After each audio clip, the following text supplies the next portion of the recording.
YouTube fam. My name is Beret. I'm Kevin. And we are K&V. And today we are going to be reading Kevin's DNA test results. So we did the whole Ancestry thing with Beret, if you haven't seen that. And you did 23andMe?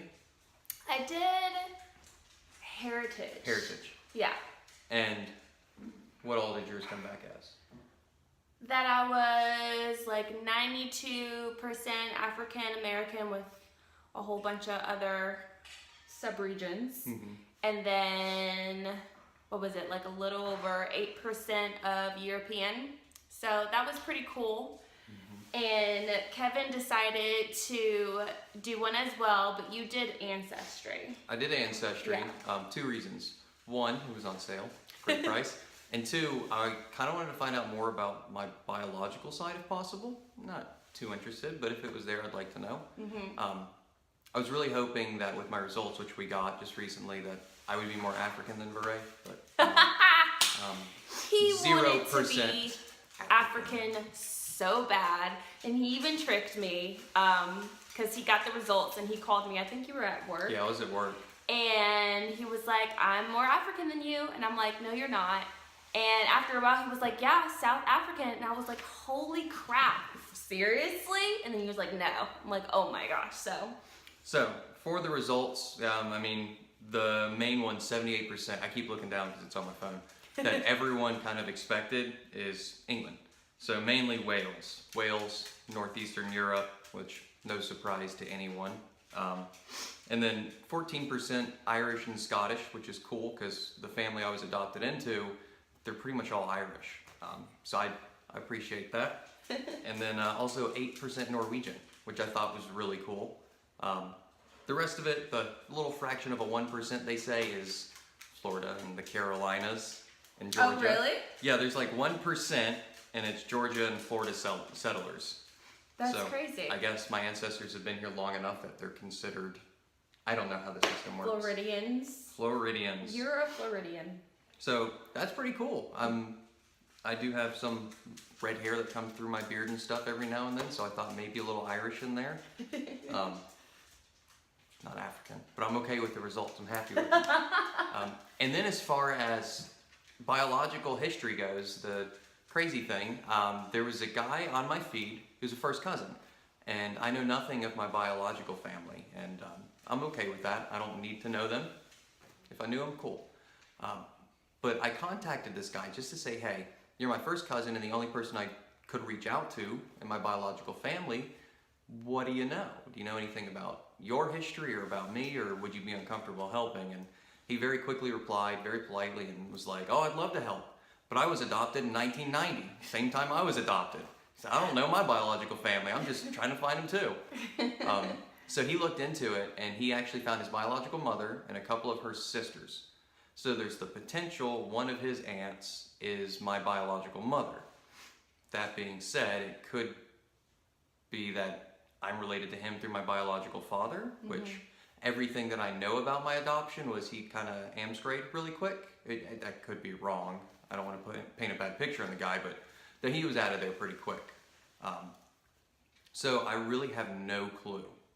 But I'm going to do a little investigative work and see if I can delve a little bit deeper into that.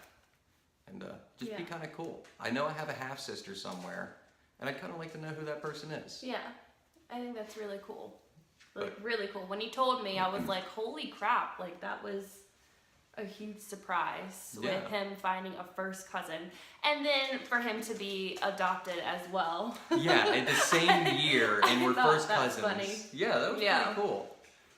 So I want to know a little bit more about it. I'd like to know medical history as well. That would be really handy to know, I think. But as far as it goes, I'm going to take it kind of easy. I'm not going to like devote myself to this, fall down the rabbit hole and get stuck and fixated. But it will be a little bit of a side project every now and then, mainly working with this guy, texting back and forth and seeing what kind of help I can get from him. Yeah. And if anything, I believe the guy lives not too far from me in Georgia. Yeah.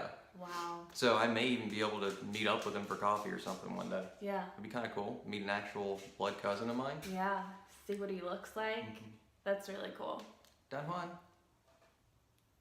Don is pacing back and forth Bubba. because he's anxiety ridden. I personally want to do another DNA test. And I feel like I said this in a previous video, I might not have, but I want to do another one just because I want to compare to see how close the results are from one DNA test to another. And then also with just my own previous history that I thought I knew, based on my results, it didn't match. So I want to see if maybe I can get a little bit more information from another company, because I did like My Heritage, and I actually wanted to try 23andMe or Ancestry like Kevin did, and just see how they compare. I think it would be kind of interesting to see if they are similar or way off. And if so, then somebody has some answers that they need to give me that is correct. So, yeah. And I think that's something I'm going to do eventually too, is take another one. Because if someone hasn't taken the same DNA test as you, they're not going to show up. Right. So there's also the potential I could get a little more detective work done by doing multiple tests. And these things pop up on sale all the time. I mean, they go up and down and are very affordable most of the time. Yeah. So why not try one or two more and see what happens? Definitely. Also, side note to the Ancestry, that was pretty cool. They give you like a 14-day free trial to kind of go deeper into your family tree and find people who match to you, but you actually have to know their names and stuff. So I went with my adoptive family, and I looked deep into it, and we went all the way back to 1530, finding great so-and-sos on my dad's side of the family, which is the ranges, all the way back. But actually the ranges stopped cold after my grandpa. We followed the Callaway route from my grandmother, and the Callaways all the way back. That was pretty cool. That is cool. You're a Callaway. It just sounds so fancy. Yeah, that's what, in high school, a couple of my buddies called me Callaway. Yeah. Pretty much anytime I drove, Mr. Callaway. Mr. Callaway. The DD for the night. I like that. And it works well with your mustache. With the mustache. Mr. Callaway. Well, that is it, everybody. I hope that you have had a fantastic start to your new year. The next video... Happy New Year. Yeah. Happy New Year. Happy New Year. So our next video that we're going to be doing is talking about New Year's goals, or just things that we would look forward to in the new year, because there's going to be a lot of changes going on between Kevin and I's life with school, work, the whole shebang. So that's going to be our next video. Stay tuned, and we'll see you next time. Bye.